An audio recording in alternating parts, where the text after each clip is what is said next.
Hello and welcome to Pulmonology Read Aloud. I am Dr. Anshum, and in this video of Pulmonology Read Aloud, we will be talking about the latest update, the International Multidisciplinary Classification of Interstitial Lung Diseases or Interstitial Pneumonias, which was published in the year 2025 as the most recent ERS ATS statement. Now, this free-to-access document is a major overhaul since 2013 because everything we knew about classifying interstitial pneumonias has just changed. There's literally an end of the idiopathic era, which was too dependent on a high-resolution CT scan. We have moved towards a more unified and etiology-inclusive approach. So let's understand it and incorporate it in our practice.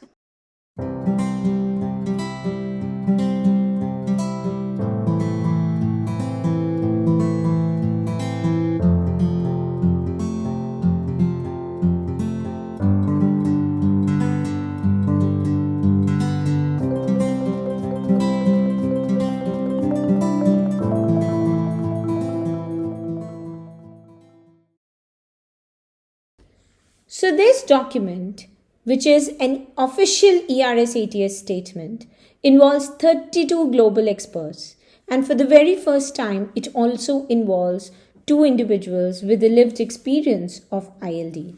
This is to ensure that we have a patient-centered relevance. The document uses a consensus-based approach. So if there was a more than 70% agreement on any point, that was compulsory for any major decision.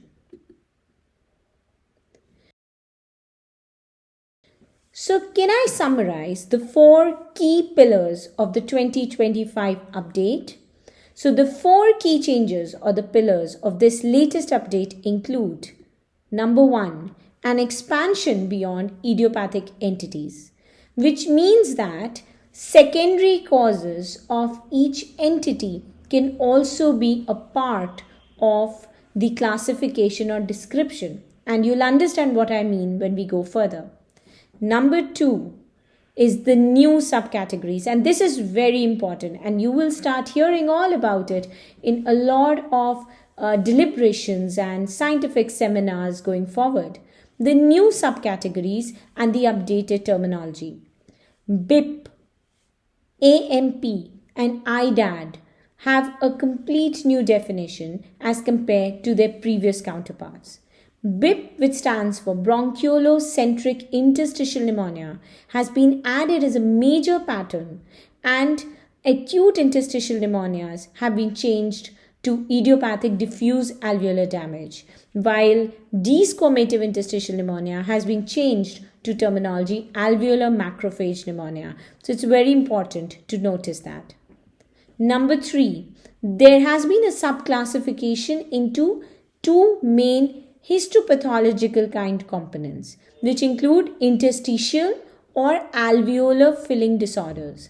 Now, this interstitial and alveolar filling disorders basically involves and inculcates the importance of the pathological impression of that ILD, and the interstitial pattern has been further subclassified as a fibrotic versus a non-fibrotic ILD. Number 4 is the consideration of diagnostic confidence levels. When we talk about diagnostic confidence levels in patient evaluation, it stresses on how a multidisciplinary discussion can give us a more diagnostic confidence and what would be that marker where you can approve of a decision. So let's understand them in more details.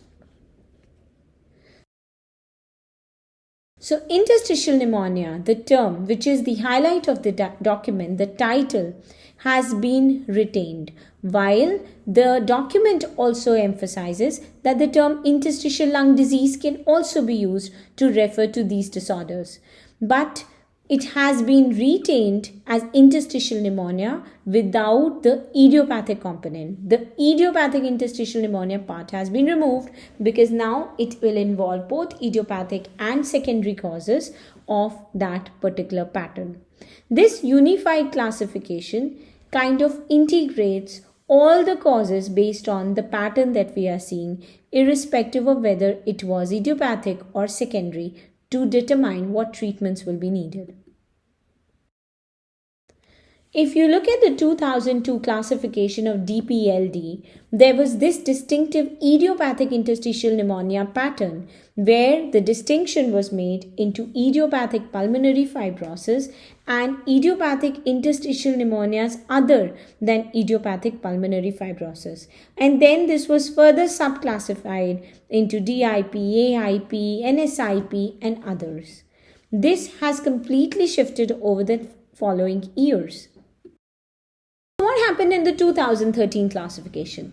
The 2013 classification primarily included three subcategories of the major IIP, the rare IIP, and unclassifiable IIP. And amongst these, two new terms, which were the idiopathic pleuroparenchymal fibroelastosis and idiopathic NSIP, were added. However, what was missing was addition of entities which had a known cause, which was secondarily causing fibrosing ILDs, for instance, fibrotic HP or CTD-ILD. Hence, this classification also missed important information, and so monitoring as well as treatment implications were changing for very important histological patterns.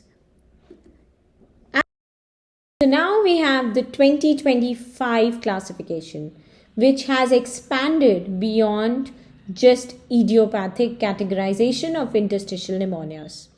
It basically divides ILD suspected on a chest CT into two main categories: interstitial disorders or alveolar filling disorders. The interstitial disorders are further characterized as UIP pattern, NSIP pattern, BIP pattern, DAD, PPFE, and LIP on the CT. The alveolar filling disorders could be organizing pneumonia or OP, RBILD, AMP, and the rare AFPs or alveolar filling patterns. Now, this CT categorization then needs to be discussed with a multidisciplinary discussion. This image, these findings have to be added on to the clinical, molecular, and pathological findings to add and make a clinical diagnosis. So what it really emphasizes is that the radiological pattern is a separate entity, but the final clinical diagnosis has to be based on a multidisciplinary integration of the information. I'll be coming back to this slide, but that's the message that one has to understand out of this. Now, if you compare head to head the 2002, 2013 and 2025 guideline, they have made this kind of a figure where they have a lot of things which are to be minutely read. Number one, in this classification, they have given multiple cells, and the color intensity of each cell is indicating the timing that that pattern was introduced. They have also made a change in the shading of the cells.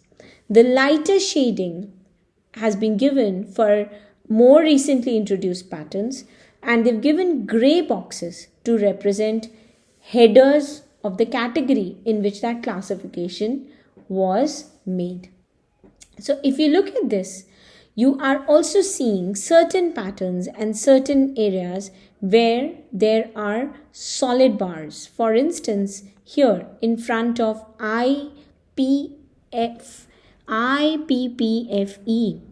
So here, these solid bars at the left of that pattern are telling us that this was a new entity, a new item. And then they are connecting these boxes by dashed lines. So the individual patterns are connected by dashed line. So IPF connecting to IPF here, and IPF connecting to the 2025 classification mentioning secondary UIP or IPF. And they also have these dark boxes, as I said, which are mentioning what was the approach. The 2002 had an IPF-centric approach. Then both of them the 2002 and 2013 classification talked about IIPs, but ever since we've evolved into disease prevalence, disease behavior, and the new grey boxes here tell us about interstitial versus alveolar filling patterns, secondary and primary idiopathic etiologies, and combined patterns. So IPF, NSIP, AIP, and LIP are probably the ones that were the terminology that evolved right from 2002. But what later on got added were the pleuropulmonary fibroelastosis, the idiopathic variant of LIP, and now in 2025 we have secondary and primary interstitial pneumonias, with primary being the same IPF, idiopathic NSIP, idiopathic BIP, idiopathic DAD, idiopathic PPFE, and idiopathic LIP, but also secondary UIP, secondary NSIP, secondary BIP, secondary DAD, secondary LIP, telling us that even if there is a secondary involvement leading to an interstitial fibrotic pattern, the management essentially has to be almost similar. And in the alveolar filling disorders, a COP versus a secondary OP, an IRB-ILD versus a secondary IRB-ILD, IAMP versus secondary AMP. And further newer ones, you can see these bars, the yellow bar, you had a bar next to IBIP, and the new item again are the rare alveolar filling disorders, AEP and CEP, idiopathic or unclassifiable, and secondary PAP, exogenous and endogenous lipoid pneumonia. So much further classification. And in the other patterns, another new item, because there's a bar here, the secondary and primary interstitial pneumonia with combined patterns, and obviously the unclassifiable ILD, which is carrying on from 2002 and 2013.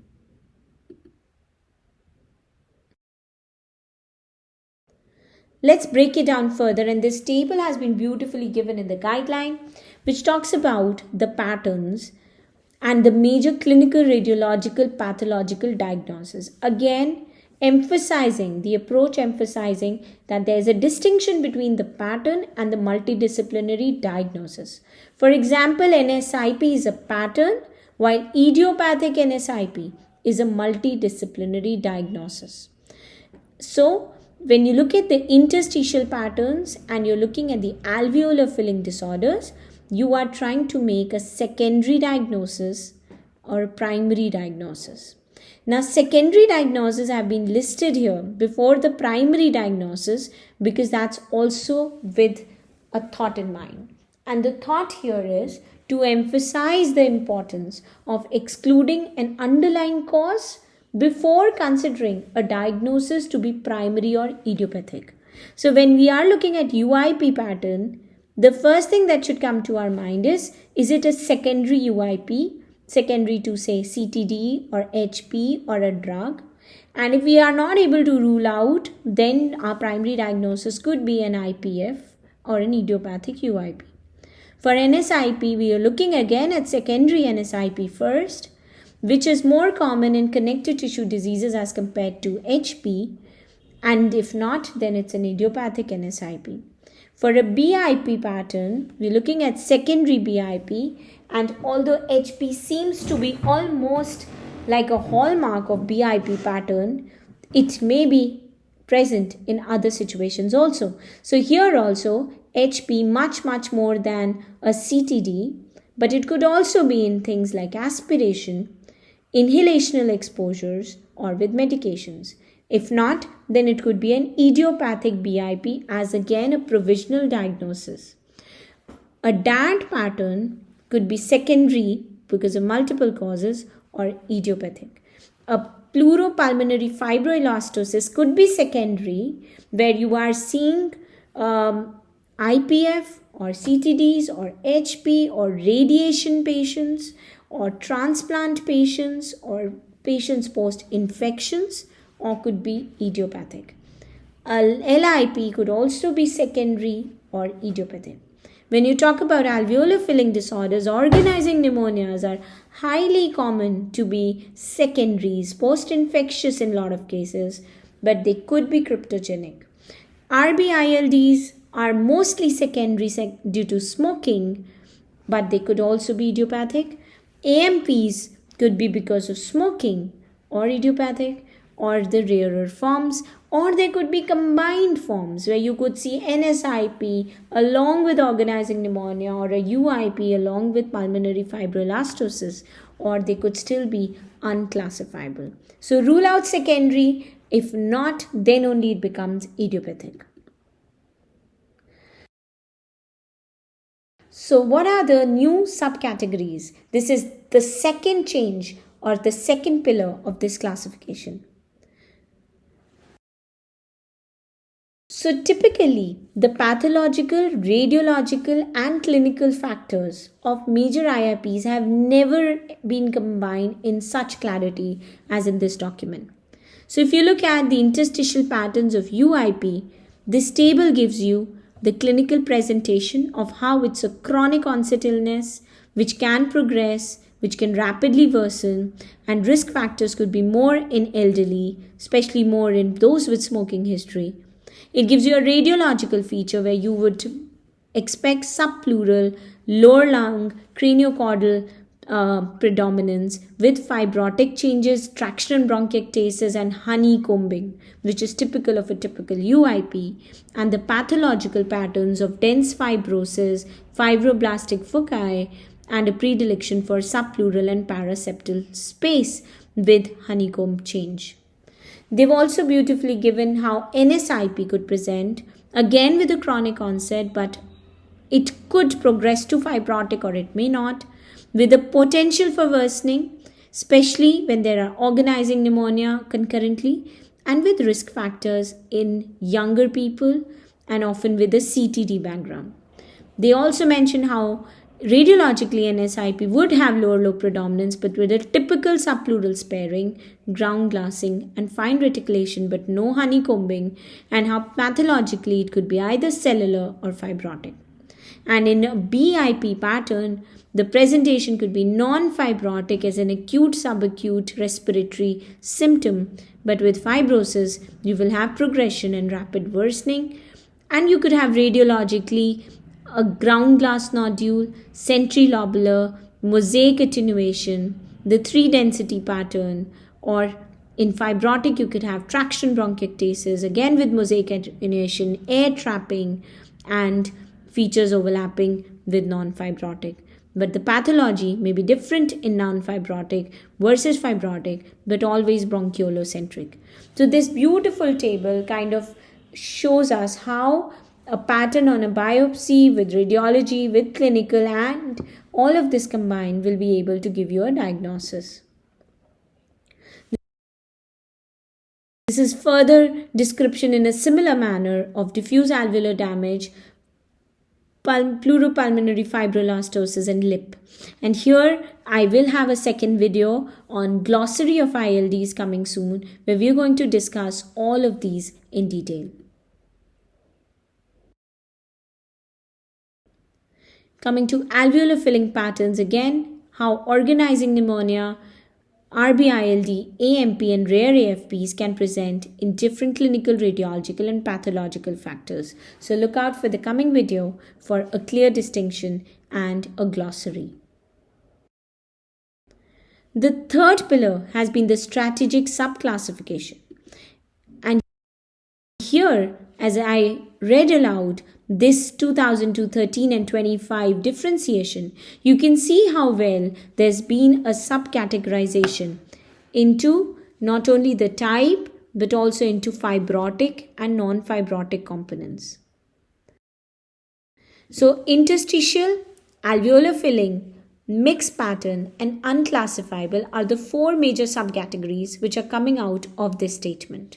While the 2013 document did subcategorize idiopathic interstitial pneumonia as chronic fibrosing or smoking related, here the separation of these patterns is based on the location of the lung injury. So we are stressing on histology and radiology and recognizing that pure interstitial or pure alveolar disorders may not occur and you may have a lot of overlaps. Now, these can be further subgrouped into fibrotic and non-fibrotic interstitial patterns, which will become very crucial for patients in NSIP or BIP patterns because they can present across the spectrum. The alveolar filling disorders can further be differentiated based on the type of cells or the fluid occupying the alveoli.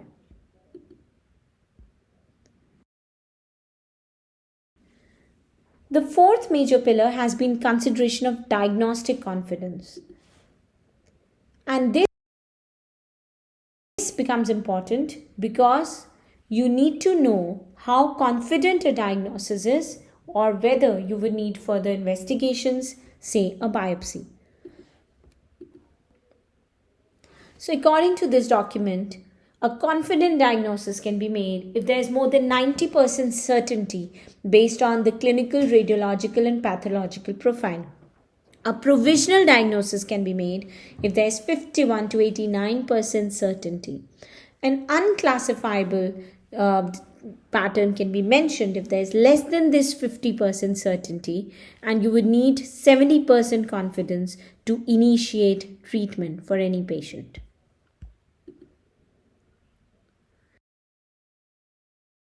So how we can make this confidence would be based on the multidisciplinary discussion. And according to this guideline statement, since we don't have any pathognomic test for most interstitial pneumonias, you have to have a diagnosis based on integration of multiple domains. This is essential for integrating imaging, the clinical data, and the pathology is very important because we are moving from defining patterns to diagnosis, and this will have clinical implications.